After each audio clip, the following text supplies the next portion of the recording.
Hey everybody, it's Thomas with Get Out Arizona, and you are watching another great episode of Garage Talk, so let's get on it. And today we are going to be talking about the Insta360 X3 360 camera that I use every time I go out mountain biking and or hiking, backpacking. This thing is great. Now, before we get started, this video is not sponsored. Insta360 did not send me this. I paid for it with my own money. Insta360 is obviously not going to see this review, not that they really care, before I upload it to YouTube and you guys see it. So you can feel safe knowing that, as always, you are going to get my unadulterated, unwatered down opinion of whatever product I happen to be reviewing. Now, a quick side note, some of you go, hey Thomas, sometimes your reviews seem a little bit choppy and sometimes you have your iPad, you're referring to notes. None of these are scripted, guys. None of my videos are scripted. I don't care if it's Toolbox Topic with Brandon, Garage Talk, doing a review or something like that. It's just how I roll. So if I stutter a little bit, if I've got to refer to notes, and a lot of times I don't necessarily cut and edit or anything like that to edit it out, so just give me a little bit of grace, all right? I'm not producing the next Tarantino classic or something. So, all right, enough with that. Let's go ahead and get on with this. Now, for some of you who don't know, I was using the Insta360 X2 or 2X for the longest time. And when the 1-inch 360 came out, I tried that, and I told you guys that wasn't the camera for me. Even though that 1-inch sensor was amazing, the low light sensitivity was great, and the weight was negligible as far as wearing it on my helmet, because you could see, the setup I'm using now. I've got a buckle, and a metal aluminum buckle here that's connected with a riser on here. It didn't really make the rides all that much awkward. It wasn't like my head was bobbling around from the additional weight.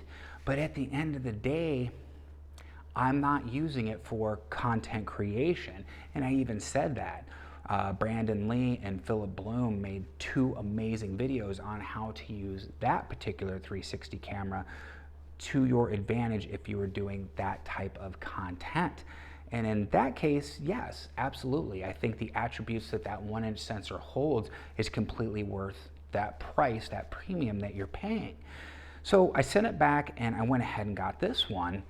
And I'm here to tell you, this is the one for me. Now, the image quality is amazing, and some people were kind of disappointed with Insta360. Sorry about if you hear that slapping, the wind's blowing outside horribly, that they were a little disappointed they didn't do more with the sensor in this one as far as enhancements. Personally, I think it's fine. And for what I do with the mountain bike and backpacking, again, I'm recording in 4K 60, not 5K. It comes out just fine. I'm doing auto exposure, so I don't have to worry about anything. And if I absolutely need to, I can wash it through Topaz Video AI or Video Enhance.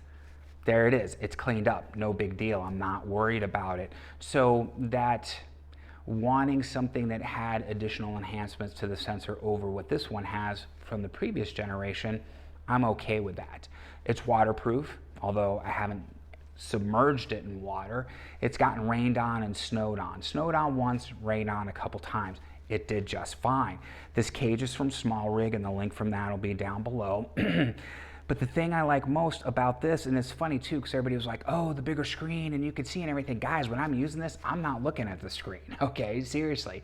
I have this thing set up to auto record. The thing I like about this is, right? When I have my gloves on, and I'm riding, okay, because this is it. And these are Mechanics brands gloves. This is what I use for mountain biking.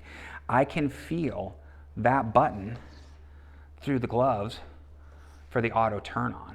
So when I'm riding, I don't even have to stop. I kind of slow down, there's not bumpy or whatever. I reach up, boom, I hit that button, and that's it. It's recording, okay? And there is my workflow. That is awesome. That's a game changer for me, or that was a huge game changer for me, because on my 2X, there was no tactile sensation. That whole area where you would hit that quick record button was flat. And I tried a couple different things as far as making a tactile bump so I could feel that and pressing it in.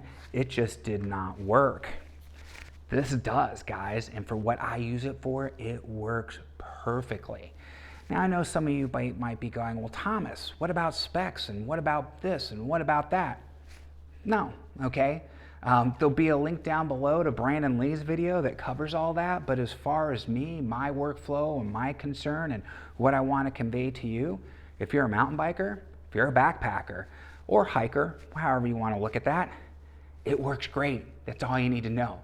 It's been through all the elements already, through the cold of winter. We're getting ready to come up here in the summertime in Arizona. Again, it's been rained on, it's been snowed on. So it's handled temperatures in Sedona. I think the coldest temperature it had to deal with was 20 degrees, and it did just fine. And again, I record at 4K 60 in case I need to slow any footage down. You have the option to record at 5K if you'd like. I don't see the need to. I'd rather have the additional card space. Now, as far as cards and that goes, this actually comes out of the case really easy, and I'll go ahead and show you. You know, here on the side, we pop out the battery, boom, and the card's gonna be nestled away in there, all cute and protected like, okay? I am using an Angelbird 256 gig card. Trust me, the battery dies before the card needs to be changed. And as far as battery life goes, I'm getting over an hour of battery life at 4K 60, which is pretty darn good. Now I have a total of 3 batteries, and I keep them in the little plastic cases, and you know, when it gets about close to an hour so it doesn't die while I'm doing something, I just pull one out, slap another one in, and I know I'm good for that amount of time. So there's that bit of reliability, consistency and reliability as far as that goes. And I haven't had a situation where it hasn't performed. I haven't got home and dumped that SD card and went, crap, what happened to the footage? I thought it was recording, or whatever the case may be. Nope, it's been spot on every time. Now, when it comes to the mobile app for the Insta360, I've never used it. So answering any questions about that mobile app are moot. Okay, I'm not going to have any answers for you. But when it comes to the desktop editing software, it's amazing. Blows GoPro out of the water as far as I'm concerned. And as far as I'm concerned, this crushes any GoPro on the market. Hands down. It's so freaking versatile. Because I could take the footage I get from this, I can bring it to the desktop editing, Insta360 editing app, and I can get a 9:16 for social media out of that 16:9 clip without having to zoom in. I can do keyframes so I can pan and show everybody all these great views and angles for my ride or my hike. I can hyperlapse it, I can speed it up, I can slow it down. I can do all this great stuff inside the app. And then from there, what I do is I export. And I export at 4K, I export at a high bit rate, and then I go ahead and I finish editing in DaVinci Resolve because that's my NLE of choice. Now, if you're a Premiere Pro user, you should switch to DaVinci. Let's just get that out of the way. Insta360 has a plugin that you can use so you can edit that footage directly within Premiere. I hope that one day they will have that same plugin for DaVinci Resolve. Time will tell on that. To me, it really doesn't matter. I don't mind editing in their software and then exporting and then bringing it to DaVinci for that final touch. It's not a big deal to me. It would be nice though, but it's not a deal breaker, like I said, at the end of the day. So as far as I'm concerned, is the Insta360 X3 worth the money from the 2X? Yes. Is it enhanced ergonomics and, you know, obviously the design change better for me as far as my workflow and what I do out in the field? Absolutely yes. Does the 5K and the bigger screen make a difference to me one way or the other? No, because again, I'm not using that screen, okay? Now, as far as someone might say, well, what as far as like navigating the menu? Oh, absolutely. The user interface and navigating the menu, it's great to have that additional real estate. But at the end of the day, you set it and forget it. So the only thing I'm doing is formatting the card when I put it in there after I've dumped all the media, okay? So for the most part, I'm not even messing around with the screen, okay? Other than swipe, settings, format, and then back to the home screen.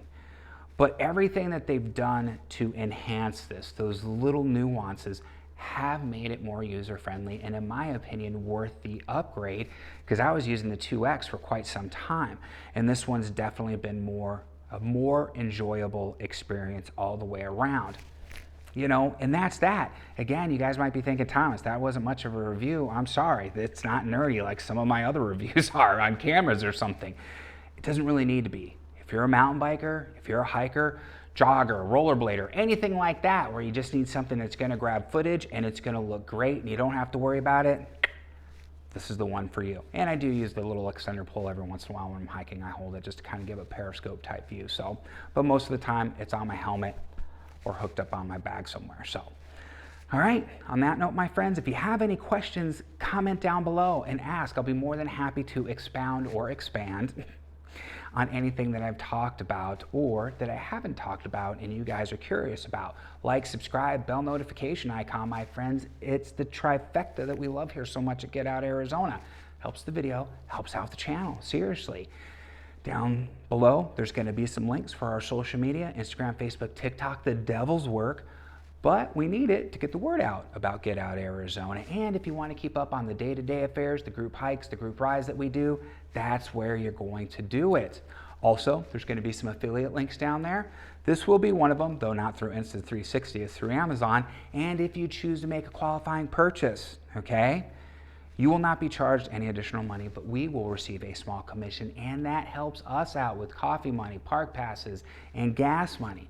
The other trifecta we love so much here at Get Out Arizona. So, not much to say other than that. It's an amazing, get it, you won't be disappointed, all right? What do we say from here? Seriously, be kind to yourself and others, be amazing stewards on that trail, and we have to ask, what are you waiting for?